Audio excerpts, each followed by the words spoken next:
تعالَ أورّيك أفضل أهداف محمود الخطيب مع منتخب مصر، أهداف جميلة وكمان نادرة جدًا، وابدأ معايا بأول هدف في مرمى أثيوبيا. الهدف اللي قدّامك ده الراجل استلم الكورة، لَم المدافع لَمّة، خلّاه يتكعبل على وشه مرّة و2 و3 زي ما أنت شايف كده بمنتهى المهارة، يحط وش رجله يغمز الكورة كده غمزة بوش رجله بمنتهى السهولة والمهارة.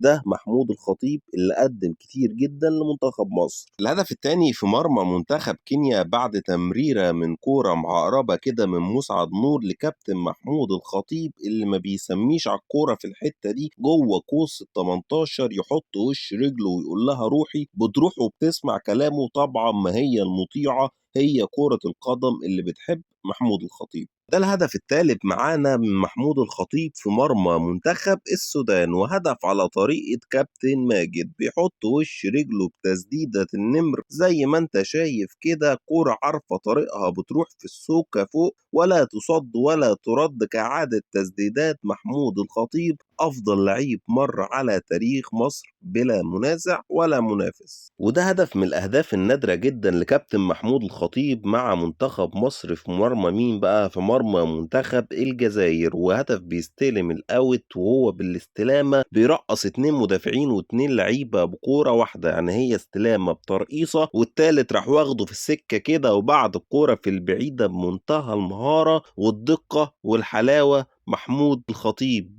بيبو مهارات.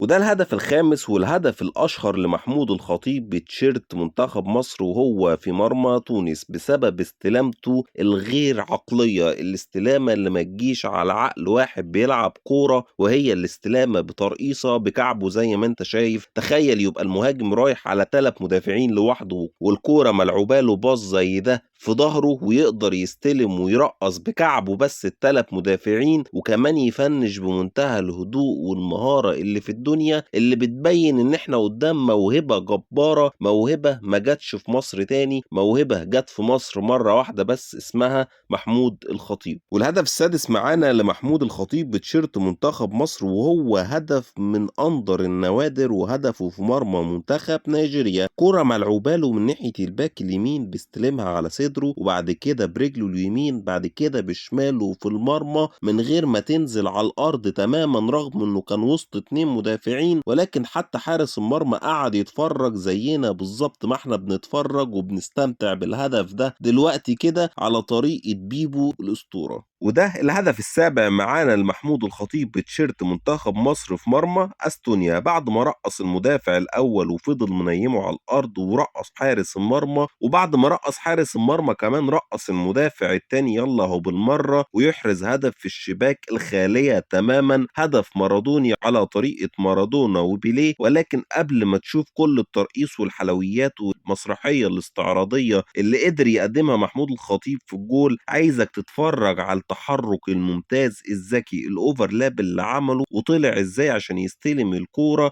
بيفكرني بجول عمرو جمال بعد باص رمضان صبحي في ماتش الاهلي والزمالك بتاع ايفونا الاسد اهو. وده الهدف الثامن معانا لبيبو بتشيرت منتخب مصر في فريق أستوريا في ماتش ودي. أستوريا هو فريق نمساوي وقدر بيبو يستلم الكورة بصدره زي ما انت شايف ويحط وش رجله، بص هنا استلامة بترقيصة اللي معودنا عليها بيبو، ولكن المرة دي بصدره وبعد كده بيميل كده بجذعه قدام ويحط وش رجله في المرمى وفي الزاوية الضيقة. هدف لا يصد ولا يرد، هدف يدرس لكل الناشئين الصغيرين اللي بيفكروا يلعبوا مهاجمين. الجول التاسع معانا في مرمى كينيا وهيد وهيدرز من محمود الخطيب زي ما الكتاب بيقول، طلع أعلى من كل المدافعين وحط دماغه في الكورة عملت بند وراحت هناك في السوكة في المقص عشان تعلن عن هدف بدماغ بيبو. وده الهدف الأخير رغم إنه ضربة جزاء، ولكن هدف من أصعب الأهداف بسبب إن اللي واقف في الجون قدامك ده عتوقة حارس تونس وكان من أفضل الحراس اللي بتصد ضربات جزاء. وعايزك تشوف وتتفرج على الضغط النفسي اللي قعدوا يمارسوه لعيبة تونس على الخطيب، ولكن مين ده؟ بيبو. وعايزك تتفرج كمان شوف عتوقة حاول يطلع ويغطي مساحة المرمى ويصعب الكورة على محمود الخطيب، ولكن كان واثق من نفسه دخل حطها على يمينه بمنتهى السهولة والمهارة بتاعة بيبو محمود الخطيب.